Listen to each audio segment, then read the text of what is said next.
Hello friends, नमस्कार। मैं अरुण अग्रवाल उड़ाना ये इसके ऑनलाइन क्लासेस में आपका बहुत बहुत स्वागत करता हूं। दोस्तों, जैसा कि आप सभी जानते हैं कि अभी हम लोग आपको ऑनलाइन क्लासेस प्रोवाइड करा रहे हैं और इस कड़ी में हमने पीछे कई सारी चीज़ें पढ़ी हैं।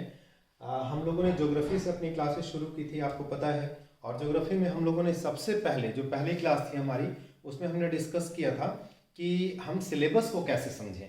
आप जानते हैं कि किसी भी सब्जेक्ट को पढ़ने से पहले उसके सिलेबस पे आपकी पकड़, आपकी अंडरस्टैंडिंग होनी बहुत ज़रूरी है।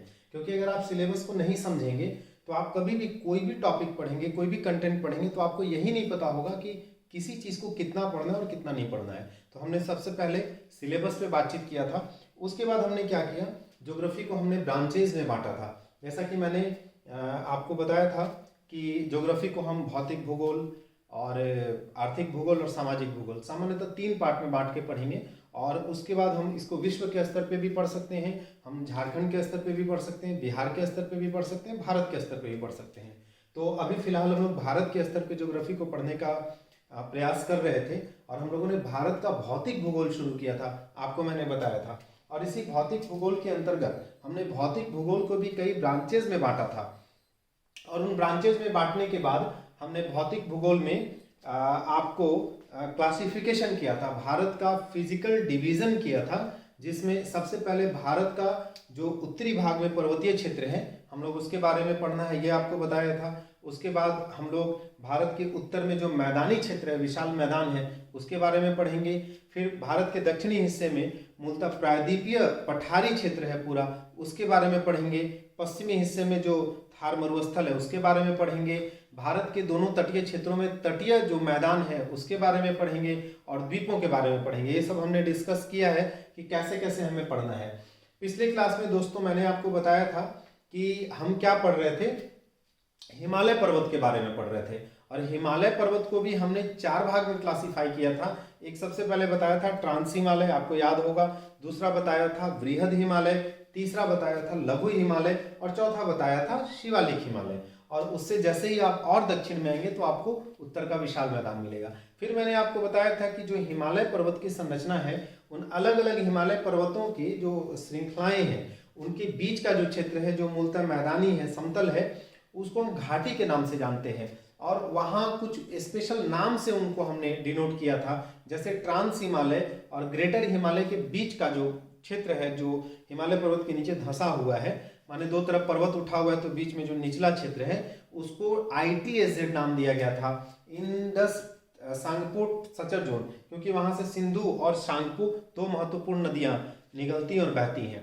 उसके बाद वृहद हिमालय और लघु हिमालय के बीच का जो क्षेत्र था उसको MCT मेन सेंट्रल थ्रस्ट का नाम दिया गया था। मैंने बताया था कि यहाँ से एक बड़ी प्रमुख झेलम नदी बहती है और वो कश्मीर की घाटी का निर्माण करती है, ये मैंने आपको बताया था। तीसरा, लघु हिमालय और शिवालिक हिमालय के बीच का जो क्षेत्र है उसको MBF मेन बाउंड्री फॉल्ट का नाम दिया गया था, मैंने आपको बताया था। और उस क्षेत्र में दून घाटी अवस्थित है, जैसे देहरादून उसी के नाम पे नाम पड़ा है, ये आपको बताया था। और उसके बाद शिवालिक हिमालय और उत्तर भारत के मैदानी क्षेत्र के बीच का जो क्षेत्र है उसको हमने HFF हिमालयन फ्रंट फॉल्ट के नाम से जानते हैं, ऐसा मैंने आपको बताया था। और वहां पे हिमालय पर्वत से निकल के आने वाली नदियां अपने द्वारा लाए गए अवसादों को जब जमा करती हैं तो 4 प्रकार की संरचनाओं का निर्माण करती है, भाबर, तराई, बांगर और खादर, जिसके बारे में आगे हम लोग देखेंगे। तो ये सारी बातें मैंने आपको डिस्कस की थी। आज दोस्तों उसी कड़ी में हम लोग थोड़ा सा और आगे की चीजों को पढ़ेंगे। जैसे हिमालय को 4 पार्ट में हमने बांटा, ट्रांस हिमालय, ग्रेटर हिमालय, लघु हिमालय और शिवालिक हिमालय। तो सबसे पहले हम लोग ट्रांस हिमालय के बारे में पढ़ेंगे। देखिए 4 पार्ट में यहाँ पे भी मैंने बांट दिया है। सबसे पहले हम लोग क्या करेंगे, ट्रांस हिमालय के बारे में पढ़ेंगे। लेकिन उससे पहले हिमालय पर्वत के बारे में थोड़ा सा बेसिक इंफॉर्मेशन और दे देते हैं आपको। जैसा कि यहाँ लिखा हुआ है बोर्ड पे, आप देख सकते हैं। अगर हिमालय पर्वत की बात करें तो हिमालय पर्वत पूरे विश्व में, आप जानते हैं पूरी दुनिया की जो सबसे लंबी पर्वत श्रृंखला है वो दक्षिणी अमेरिका की एंडीज पर्वतमाला है, विश्व की सबसे लंबी पर्वत श्रृंखला है। लेकिन उसका विस्तार उत्तर से दक्षिण की ओर है, माने उत्तर से दक्षिणी हिस्से में, ठीक है। लेकिन अगर आप देखेंगे कि विश्व के मानचित्र पर पूर्व से पश्चिम या पश्चिम से पूर्व, जो भी आप बोल लें, यानी पश्चिम से पूर्व की ओर पूरे विश्व के मानचित्र पर अगर सबसे बड़ी पर्वत श्रृंखला कोई है तो वो हिमालय पर्वत श्रृंखला है। हिमालय पर्वत से बड़ी पर्वत आपको मिलेगी, लंबी पर्वत आपको मिलेगी, लेकिन उसका विस्तार उत्तर से दक्षिण है। तो कई बार इस तरीके का सवाल पूछा जा सकता है कि पूर्व से पश्चिम या पश्चिम से पूर्व की ओर पूरे विश्व के मानचित्र पर या वैश्विक परिदृश्य में सबसे लंबी या सबसे बड़ी पर्वत श्रृंखला कौन सी है, तो आपको बताना पड़ेगा हिमालय पर्वत है। ये बात हमने यहाँ पे स्पष्ट किया है कि पूर्व से पश्चिम की ओर विस्तृत विश्व की सबसे बड़ी पर्वतीय श्रृंखला है हिमालय पर्वत, जिसकी लंबाई लगभग 2500 किलोमीटर है। कितना? 2500 किलोमीटर। ये राउंड फिगर में डेटा हमेशा ध्यान में रखेंगे, कई बार एग्जाम्स में पूछा गया है। अब यहाँ पे एक और महत्वपूर्ण बात बताता हूँ कि हिमालय पर्वत का जो विस्तार है पूर्व से पश्चिम की ओर, मान लीजिए इस तरीके से विस्तार है, तो अगर आप इसके पश्चिमी भाग में देखेंगे तो पश्चिमी भाग में इसकी चौड़ाई अधिक है, यानी इसकी जो चौड़ाई है वो पश्चिमी भाग में अधिक है, लेकिन जब इसके पूर्वी भाग में जाएंगे तो इसकी चौड़ाई कम हो जाती है। पश्चिमी भाग में चौड़ाई अधिक है और पूर्वी भाग में चौड़ाई कम हो जाती है। लेकिन अगर ऊंचाई की बात करेंगे तो पश्चिमी भाग में इसकी ऊंचाई कम है और पूर्वी भाग में इसकी ऊंचाई अधिक। आप जानते हैं हिमालय पर्वत की जो सबसे ऊंची चोटी है उसका नाम है माउंट एवरेस्ट, जो नेपाल में अवस्थित है। वो कहाँ है? हिमालय पर्वत के पूर्वी हिस्से में है ना। तो हिमालय पर्वत पश्चिमी भाग में अधिक चौड़ा है, पूर्वी भाग में कम चौड़ा है, पश्चिमी भाग में कम ऊंचा है और पूर्वी भाग में अधिक ऊंचा है, ऑपोजिट है। आपको इसको ध्यान में रखना है, कहीं कोई परेशानी इसमें आपको नहीं होनी चाहिए। मैं कोशिश कर रहा हूं कि आपको बिल्कुल ही आसान तरीके से डायग्राम के माध्यम से, मैप के माध्यम से, चित्र के माध्यम से चीजों को समझाने का प्रयास करूं।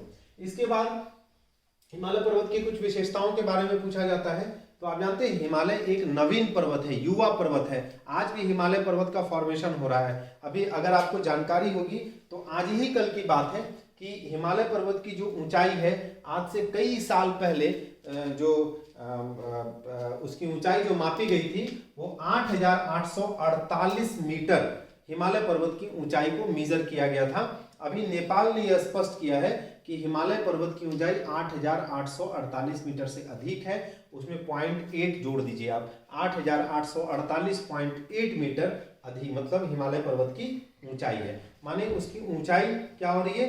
दिनों दिन उसकी ऊंचाई में थोड़ी बहुत वृद्धि हो रही है, बहुत नाम मात्र की वृद्धि हो रही है, लेकिन हो रही है ना। और ऐसा क्यों रहा है? हिमालय पर्वत के अंदर में जो भूगर्भिक हलचलें होती हैं, जो भूगर्भिक घटनाएं होती हैं, उसकी वजह से हिमालय पर्वत की ऊंचाई थोड़ी बहुत बढ़ गई है।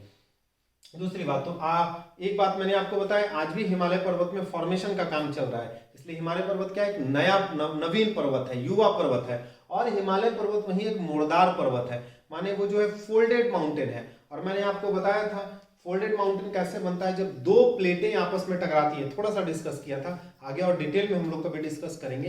दो प्लेट्स, पृथ्वी के कुछ जो कॉन्टिनेंटल हिस्से हैं वो अलग अलग प्लेट्स में डिवाइडेड हैं। जब दो प्लेट आपस में टकराते हैं तो उनपे जब एक दूसरे की तरफ फोर्स लगता है तो उस फोर्स के कारण बीच का हिस्सा ऊपर की ओर उठ जाता है। इससे फोल्डेड माउंटेन का निर्माण होता है। कुछ इस तरीके से, इस भांति पर्वत का निर्माण होता है, इसी को हम फोल्डेड माउंटेन कहते हैं। तो हिमालय पर्वत की विशेषता में एक बात क्या ध्यान में रखना है, हिमालय नवीन पर्वत है, युवा पर्वत है, आज भी वहां फॉर्मेशन हो रहा है। और ये फोल्डेड माउंटेन है, मोड़दार पर्वत है, वलित पर्वत है। ये बात ध्यान में रखना, अलग अलग नाम से आपको पूछा जाएगा।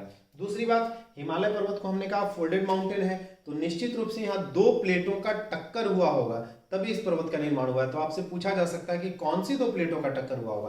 तो ध्यान रखिएगा, एक यूरेशियाई प्लेट जो यूरोप और एशिया को एक साथ मिलाएंगे तो वो जिस प्लेट पर अवस्थित है उसे यूरेशियाई प्लेट कहते हैं। और जो इंडिया का हिस्सा है उसे भारतीय प्लेट कहा जाता है। तो यूरेशियाई और भारतीय प्लेट का जब आपस में टक्कर हुआ तो वहां पे इस संरचना का निर्माण हुआ जिसे हम हिमालय पर्वत कहते हैं। एक बात हो गई।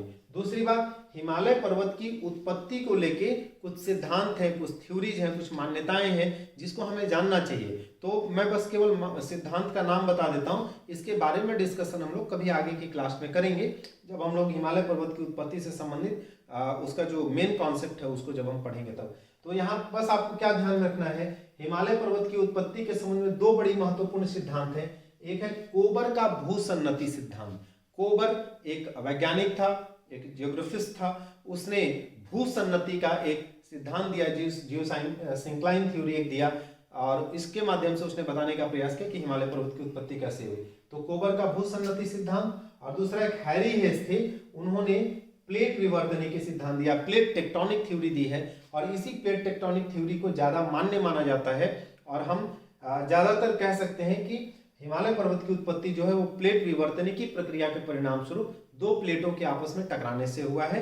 तो यूरेशियाई और भारतीय प्लेट के टकराने से हिमालय पर्वत उत्पन्न हुआ है, ये बात आपको समझ लेनी चाहिए, और इसी थ्योरी को ज्यादा मान्यता प्राप्त है। इसमें कहीं कोई परेशानी नहीं होनी चाहिए। मैंने आपको बताया कि हिमालय एक नवीन पर्वत है, मोड़दार पर्वत है।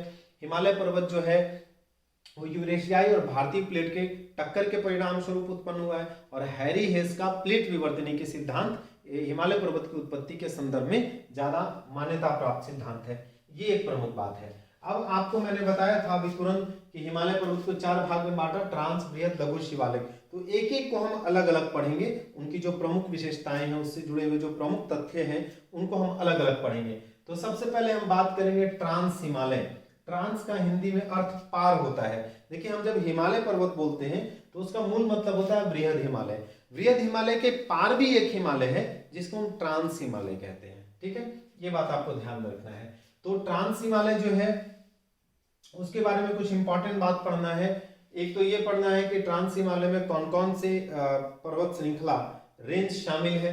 दूसरा ये जानना है कि इसकी प्रमुख चोटियां कौन कौन सी है ट्रांस हिमालय की। तीसरा ये जानना है कि इसमें प्रमुख ग्लेशियर्स कौन कौन से हैं। और चौथा ये जानना है कि ट्रांस हिमालय में प्रमुख दर्रे कौन कौन से हैं। तो ये सारे फैक्ट्स हम ध्यान में रखेंगे। देखिए यहाँ पे सबसे पहले ट्रांस हिमालय को अगर हम क्लासीफाई करें तो हम 2 भाग में बांट सकते हैं। एक को कह सकते हैं काराकोरम रेंज, ध्यान में रखिएगा, काराकोरम रेंज। काराकोरम शब्द आपने कई बार सुना होगा, बड़ी महत्वपूर्ण है, बहुत पॉपुलर है। और दूसरा हिस्सा जो है वो है लद्दाख रेंज। लद्दाख का भी नाम सुना होगा। अभी जब आर्टिकल 370 को एब्रोगेट किया गया तो जम्मू कश्मीर जो राज्य था पहले, उसको डिवाइड करके 2 पार्ट में बांटा गया, एक लद्दाख यूनियन टेरिटरी और दूसरा Jammu and Kashmir union territory. तो एक लद्दाख रेंज है, लद्दाख पर्वत श्रृंखला है, उसको ध्यान में रखिएगा। तो काराकोरम रेंज और लद्दाख रेंज।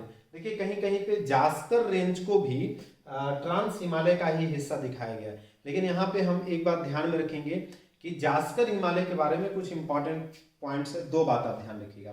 जास्कर हिमालय उत्पत्ति के दृष्टिकोण से, संरचनात्मक दृष्टिकोण से वृहद हिमालय का भाग है। माने जब वृहद हिमालय की उत्पत्ति हो रही थी उसी समय जास्कर हिमालय की भी उत्पत्ति हुई है, लेकिन जास्कर हिमालय का विस्तार ट्रांस हिमालयी क्षेत्र में है, इसलिए हम कह सकते हैं कि विस्तार के दृष्टिकोण से जास्कर हिमालय ट्रांस हिमालय का भाग है, लेकिन संरचनात्मक दृष्टिकोण से, उत्पत्ति के दृष्टिकोण से यह वृहद हिमालय का भाग है। तो 2 बात ध्यान में रखना है जास्कर हिमालय के बारे में। क्या मैंने कहा? संरचना के दृष्टिकोण से वृहद हिमालय, वृहद हिमालय, ये ध्यान में रखना है।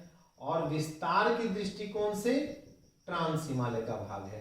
दोनों क्वेश्चन एग्जाम में पूछा जा सकता है कि संरचना के दृष्टिकोण से जो जास्कर रेंज है वो किसका भाग है, और विस्तार के दृष्टिकोण से किसका भाग है। तो आपको ये बात ध्यान में रखना है। अब दूसरी तरफ हम चलते हैं।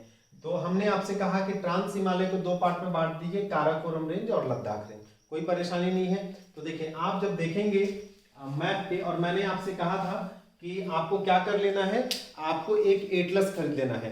देखिए एटलस जो है वो इस तरह का एक बुकलेट होता है, ये मैंने आपको रिकमेंड किया था, स्टडी टुडे पब्लिकेशन का एटलस खरीदिएगा। जैसे ऑक्सफोर्ड का एटलस भी बहुत अच्छा है, कहीं से कोई परेशानी नहीं है, लेकिन स्टडी टुडे के एटलस में थोड़ा सा अरेंजमेंट और बेहतर तरीके से इसमें किया गया है। तो आप इस तरीके का स्टडी टुडे पब्लिकेशन का एटलस आता है, आप इसको खरीद सकते हैं। और इसमें क्या होता है, बेसिकली आप देखेंगे तो इसमें आपको जो हमें जरूरत है, इस प्रकार से आपको भारत के अलग अलग हिस्सों का नक्शा देखिए दिखाया गया है। दोनों तरफ एक को फिजिकल मैप बोलते हैं, एक को पॉलिटिकल मैप बोलते हैं। तो इस तरीके से भारत का नक्शा, भारत के राज्यों का नक्शा, विश्व के अलग अलग क्षेत्र का नक्शा, सारा आपको मिल जाएगा, जिसके माध्यम से आप अपनी पढ़ाई को और धार दे सकते हैं। तो आपको एक एटलस जरूर रखना चाहिए और आउटलाइन मैप रखना चाहिए। तो हम लोग एटलस पे भी इनको लोकेट करेंगे। अगर आपके पास एटलस होगा तो एटलस पे लोकेट कर लीजिएगा, मैं ऐसे यहाँ पे बता दूंगा।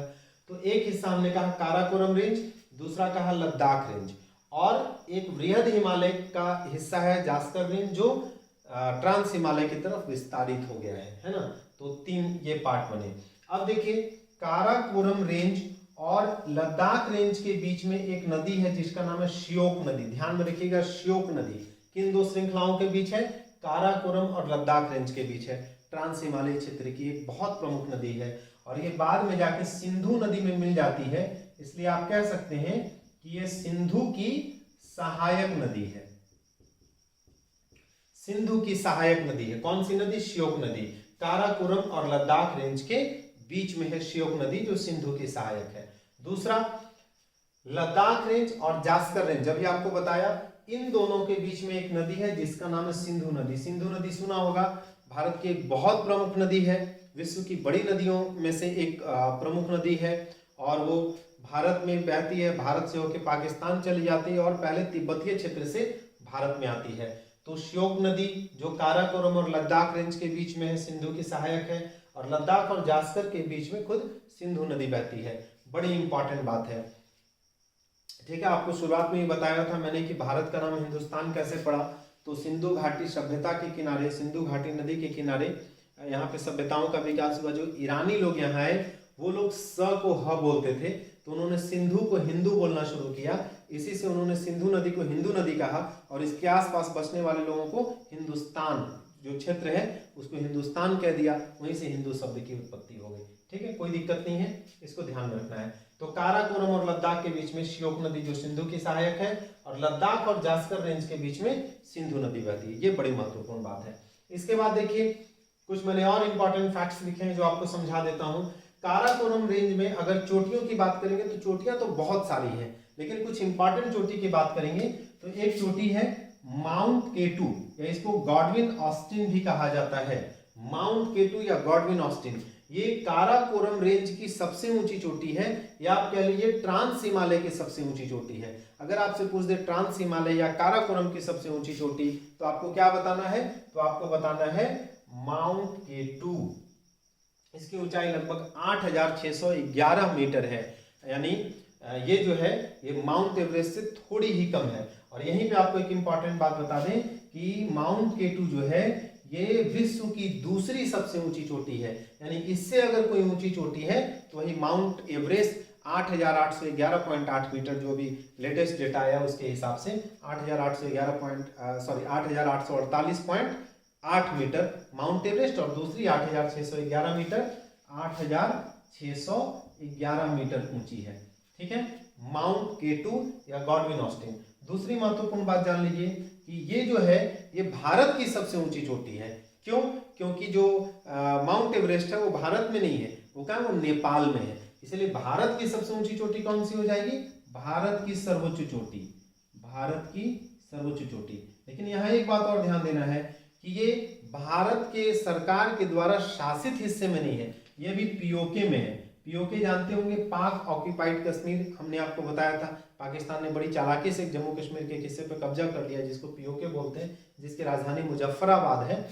तो ये उसी क्षेत्र में अवस्थित है, बाद में हम लोग ले लेंगे इसको, टेंशन नहीं लेना है। तो क्या है, ये उसी क्षेत्र में अवस्थित है, पीओके में। ठीक है, इसके अलावा गासिर ब्रह्म और मासिर ब्रह्म, ये दोनों भी काराकोरम रेंज की एक प्रमुख ऊंची चोटियां हैं ये दोनों, तो इसको आपको ध्यान में रखना है, कोई परेशानी नहीं है। इसी तरीके से लद्दाख रेंज की बात करें तो लद्दाख रेंज की जो सबसे ऊंची चोटी है उसका नाम है माउंट राकापोशी। नाम सुनने में बड़ा अजीब लग रहा होगा, राकापोशी, थोड़ा जापानीज टाइप का टच आ जाता है। माउंट राकापोशी, इसको ध्यान में रखना है, राकापोशी, राकापोशी। और इसकी एक बड़ी प्रमुख विशेषता है, वो बड़ी मजेदार बात है, उसको ध्यान में रखिएगा। देखिए दुनिया में जो चोटियां होती हैं वो कुछ चोटियों का शेप ऐसा हो सकता है, कुछ का शेप ऐसा हो सकता है, कुछ का शेप ऐसा हो सकता है, यानी अलग अलग चोटियों में ढाल अलग अलग होती है। किसी की ढाल तेज हो सकती है, किसी की ढाल कम हो सकती है। तो विश्व में अगर ढाल के दृष्टिकोण से देखें तो माउंट राकापोशी की ढाल सबसे अधिक है, यानी विश्व की सबसे तेज ढाल वाली चोटी है ये। विश्व की, पूरे विश्व स्तर पर, मैं भारत में नहीं बता रहा हूं, पूरे विश्व स्तर पर विश्व की सबसे तेज ढाल वाली चोटी, ये ध्यान में रखना है। यानी दुनिया की किसी भी चोटी की ढाल माउंट राकापोशी की तरह तेज नहीं है। यानी दुनिया की सभी चोटियों पे आप ले जाके एक फुटबॉल रख लीजिए तो जितनी तेजी से माउंट राकापोशी से वो नीचे गिरेगा उतनी तेजी से और किसी चोटी से नीचे नहीं गिरेगा। तो विश्व की सबसे तेज ढाल वाली चोटी है माउंट राकापोशी, जो लद्दाख रेंज में अवस्थित है। कोई परेशानी नहीं है इसमें। तो ये चोटियों की बात कर ली, ये इंपॉर्टेंट चोटियां हैं, इसको ध्यान में रखना है, एग्जाम में पूछा जाता है। इसी तरीके से काराकोरम रेंज में अगर हम ग्लेशियर की बात करें, प्रमुख ग्लेशियर की बात करें, तो एक ग्लेशियर है सियाचिन। सियाचिन ग्लेशियर के बारे में आपको 2-3 बात मैं बता देता हूं जो बड़ी इंपॉर्टेंट है। एक बात तो ये कि सियाचिन ग्लेशियर जो है उसकी लंबाई लगभग 72 किलोमीटर है। ये 72 किलोमीटर लंबी ग्लेशियर है। दूसरी, ये नुब्रा नदी घाटी में अवस्थित है। नुब्रा नदी घाटी से इसका संबंध है। नुब्रा नदी भी जो है वो सिंधु की सहायक नदी है। तो सियाचिन ग्लेशियर पूछेगा किस नदी घाटी में अवस्थित है, तो नुब्रा नदी घाटी में अवस्थित है। एक बात आप जान गए। दूसरी बात आप जान लीजिए, विश्व में जितने भी ग्लेशियर हैं, अगर आपको सबसे बड़े ग्लेशियर विश्व में देखने हैं तो आपको ध्रुवीय क्षेत्रों में जाना पड़ेगा। आप जानते हैं ध्रुवीय क्षेत्रों में तापमान बहुत कम रहता है, सूरज की किरणें पहुंच नहीं पाती, तो इसलिए वहां सबसे लंबे लंबे ग्लेशियर्स बने। अंटार्कटिका महादेश की तरफ, आर्कटिक महासागर की तरफ आपको सबसे बड़े ग्लेशियर्स मिलेंगे। लेकिन अगर केवल ध्रुवीय क्षेत्रों को हटा दीजिए, ध्रुवीय क्षेत्रों को मान लीजिए कि पृथ्वी पे है ही नहीं, तो ध्रुवीय क्षेत्रों के बाहर, ध्रुवीय क्षेत्रों के अलावा अगर विश्व की सबसे कोई बड़ी ग्लेशियर है तो है सियाचिन। यानी सियाचिन से बड़ी ग्लेशियर आपको केवल ध्रुवीय क्षेत्रों में मिलेगी। ध्रुवीय क्षेत्रों के बाहर विश्व की सबसे बड़ी ग्लेशियर कौन सी है? सियाचिन ग्लेशियर है। तो ये इंफॉर्मेशन आपको बिल्कुल ध्यान में रखना है। ध्रुवीय क्षेत्रों के बाहर विश्व की सबसे बड़ी ग्लेशियर है, सबसे बड़ी ग्लेशियर है।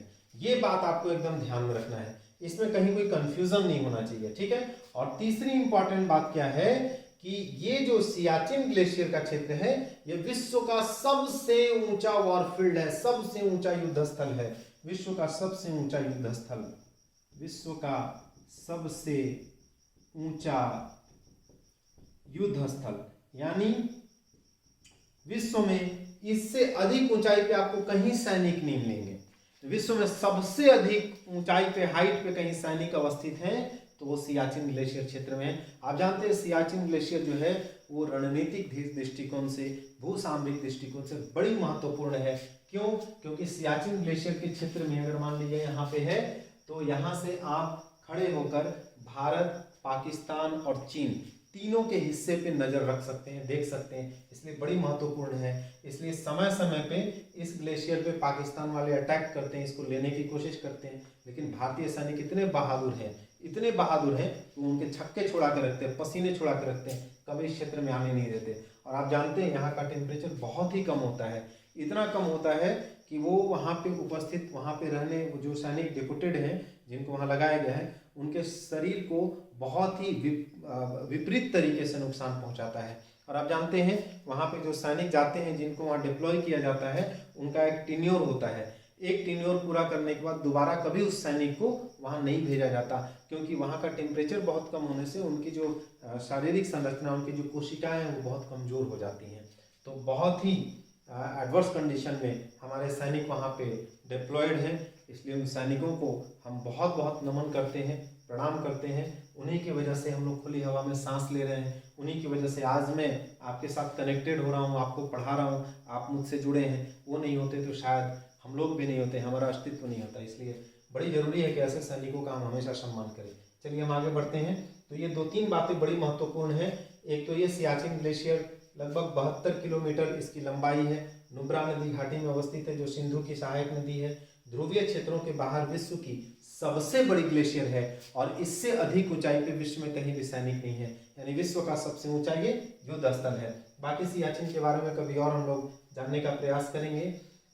इसके अलावा जो काराकोरम रेंज है, वहाँ पे और ग्लेशियर है, बलतोड़ा है, बियाफो है, हिस्पार, बातुरा, ये 2-3-4 ग्लेशियर, इसको थोड़ा ध्यान में रखिएगा। ये सियाचिन से थोड़े छोटे हैं, ये लगभग 63 किलोमीटर, ये लगभग 62 किलोमीटर ऐसे करके है, लगभग 61 है, ये लगभग 60 है, इसी रेंज में, इसी आसपास है ये। आप डेटा ये सब नहीं पूछेगा आपसे, लेकिन ये बड़े ग्लेशियर्स हैं, इसको आपको ध्यान में रखना है, ठीक है। इसके अलावा जो काराकोरम रेंज है, इस काराकोरम रेंज में जो प्रमुख दर्रे हैं, दर्रे क्या होते हैं, दर्रे को इंग्लिश में पास बोलते हैं, PASS। ठीक है, पास क्या होता है वो समझ लीजिए। पर्वतीय क्षेत्रों में एक जगह से दूसरी जगह जाना बड़ा ही दुर्गम होता है, बड़ा ही एडवर्स होता है। तो एक जगह से दूसरी जगह जाने के लिए पर्वतों को काट के वहां से रास्ते निकाले जाते हैं, इन्हीं रास्तों को दर्रा कहा जाता है। दर्रा पर्वतीय क्षेत्र के बड़ी ही इंपॉर्टेंट संरचना है। अगर दर्रे ना हो तो या तो आपको बहुत लंबी दूरी तय करके जाना पड़ेगा, या आपको बड़ी दुर्गम रास्तों से होकर जाना पड़ेगा, जो आपके लिए बहुत ही जानलेवा हो सकता है, घातक हो सकता है, वहां पर कोई दुर्घटना घट सकती है। इसलिए क्या होता है, वहां पे हम दर्रे बना देते हैं। कुछ दर्रे प्राकृतिक रूप से भी बनते हैं, समय के साथ नदियों के द्वारा, हवाओं के द्वारा किसी क्षेत्र में, पर्वतीय क्षेत्र में जब अपर्दन होता है या ग्लेशियर्स के द्वारा जब अपर्दन हो जाता है तो वहां पे अपने आप रास्ते निकल आते हैं, जिसको हम दर्रे बोलते हैं। और जरूरत के हिसाब से वहां दर्रे मैन मेड भी होते हैं, हम लोग भी बनाते हैं, सैनिक लोग कई दर्रे बनाते हैं आवागमन की सुविधाओं के लिए। तो दर्रे बड़ी महत्वपूर्ण लोकेशन से, बहुत ही महत्वपूर्ण संरचना है पर्वतीय क्षेत्रों के लिए, जो दो अलग अलग लोकेशंस को आपस में एक दूसरे से जोड़ती है। तो यहाँ जो प्रमुख दर्रे हैं, जैसे काराकोरम दर्रा है ना, लानकला दर्रा है, केपसांगला दर्रा है, चांगला दर्रा है, जाराला दर्रा है, चार्डिंगला दर्रा है, ये सारे दर्रे काराकोरम रेंज में शामिल हैं। देखिए मैं आपको यहाँ पे थोड़ा सा इसको स्पष्ट कर देता हूँ। अगर आप इंडिया का मैप देखते हैं तो कुछ इस तरीके का आपको मैप मिलेगा, और फिर ये इधर चला जाता है। तो अगर आप देखिएगा तो यहाँ पे काराकोरम, मैं एक एक नंबर दे देता हूँ, number 1, number 2, number 3, number 4, number 5, number 6। तो ये जो है ये काराकोरम दर्रा हो जाएगा। फिर आप देखिएगा तो इधर आपको लानकला दर्रा मिलेगा, लानकला दर्रा मिलेगा, नंबर 2 आप मान लीजिए। फिर जो तीसरा दर्रा है केपसांगला, वो लानकला के बगल में ही तीसरा दर्रा मिलेगा, केपसांगला। और ये जो लोकेशंस मैं आपको यहाँ बता रहा हूँ, इस लोकेशंस को आप एटलस में चेक करेंगे। देखिए ये जो स्टडी टुडे पब्लिकेशन का एटलस है, इसकी विशेषता क्या है, इसमें एक स्पेशल मैप दिया हुआ है। तो आप यहाँ पे जब फ्रंट पे आएंगे, जो इसके कंटेंट का पार्ट है, तो आप देखेंगे कि इसके कंटेंट में जैसे यहाँ पे इंडिया स्पेशल मैप दिया हुआ है, तो इसमें इंपॉर्टेंट पासेस एंड गैप्स आपको दिख जाएंगे, पेज नंबर 112।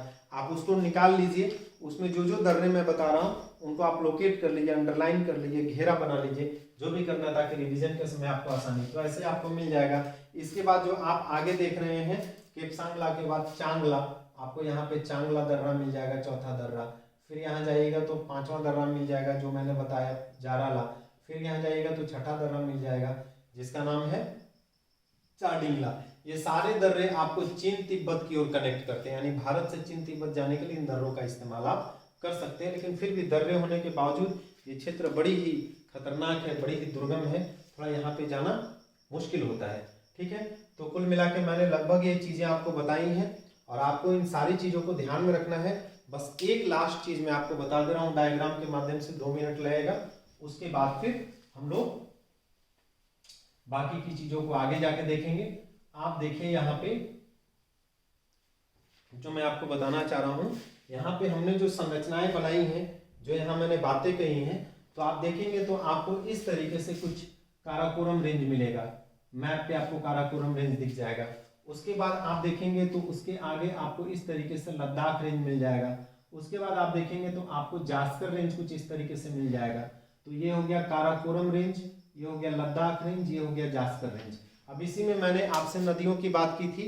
आप देखेंगे तो यहाँ से एक नदी बहती है जिसको श्योक नदी कहते हैं, श्योक नदी कहते हैं। और उसके बाद इधर से देखेंगे तो सिंधु नदी इधर से बहती है, और श्योक नदी आगे सिंधु नदी में जाके मिल जाती है। यानी काराकोरम और लद्दाख के बीच से कौन सी नदी बह रही है, श्योक नदी। और लद्दाख और जास्कर के बीच से कौन सी नदी बह रही है, सिंधु नदी बह रही है। तो ये इसकी मैप में संरचना मिलेगी। यहाँ ध्यान रखिएगा कि सिंधु नदी जो है वो बहते हुए लद्दाख रेंज को काटती है, लद्दाख रेंज से होके बहती है, जिसके कारण सिंधु नदी के द्वारा लद्दाख रेंज में कटाव होता है। तो कई बार पूछता है कि सिंधु नदी लद्दाख रेंज को कहाँ पे काटती है। और ध्यान रखिएगा, लद्दाख रेंज को जब काटती है, पर्वत को जब नदियां लगातार काटती है, तो पर्वत के कटाव के कारण, अपरदन के कारण वहां पे गहराई हो जाती है, वहां पे एक गड्ढा क्षेत्र बन जाता है जिसको हम गॉर्ज कहते हैं, जिसको गॉर्ज कहा जाता है। तो इस क्षेत्र में सिंधु गॉर्ज का विकास हुआ है, सिंधु गॉर्ज। बड़ी इंपॉर्टेंट बात है, इसको ध्यान में रखिएगा। तो सिंधु नदी लद्दाख पर्वतीय क्षेत्र को काट के गॉर्ज का निर्माण करती है, और जहां पे इसको काटती है उस जगह का नाम है बुंजी। बुंजी, ये भी बात आपको ध्यान में रखना है। तो आपसे पूछेगा कि सिंधु नदी लद्दाख पर्वतीय क्षेत्र में कहां पर सिंधु गॉर्ज का निर्माण करती है, तो बुंजी नामक स्थान पर। और ये भारत का सबसे गहरा गॉर्ज है, लगभग 5200 मीटर, 5200 मीटर इसकी गहराई है। आप सोच सकते हैं 5200 मीटर गहराई बहुत होती है। सिंधु नदी के द्वारा बुंजी नामक स्थान पर लद्दाख पर्वत को काट के सिंधु गॉर्ज का निर्माण किया गया है, जिसकी गहराई लगभग 5200 मीटर है। तो ये सारे इंपॉर्टेंट इंफॉर्मेशन आपको ध्यान में रखने हैं, और हम अगले क्लास में इसके बाद की चीजों को आपके सामने प्रस्तुत करेंगे। और मेरा आपसे सादर आग्रह है, करबद्ध निवेदन है कि आप में से जिन लोगों ने अभी तक हमारे चैनल को सब्सक्राइब नहीं किया है, कृपया वो हमारे चैनल को सब्सक्राइब कर लें, और वहां पे जो बेल बटन दिया है उस बेल बटन को दबाएं, ताकि हमारे द्वारा जो वीडियो अपलोड किए जा रहे हैं उसका नोटिफिकेशन सबसे पहले आपको मिल सके, और आप अपने साथ साथ अपने दोस्तों को, अपने मित्रों को भी हमारा लिंक शेयर करें और हमारा उत्साहवर्धन करें, ताकि हम आपको और भी उत्साह के साथ और भी बेहतरीन कंटेंट के साथ आपके सामने प्रस्तुत हो। बहुत बहुत धन्यवाद। Thank you.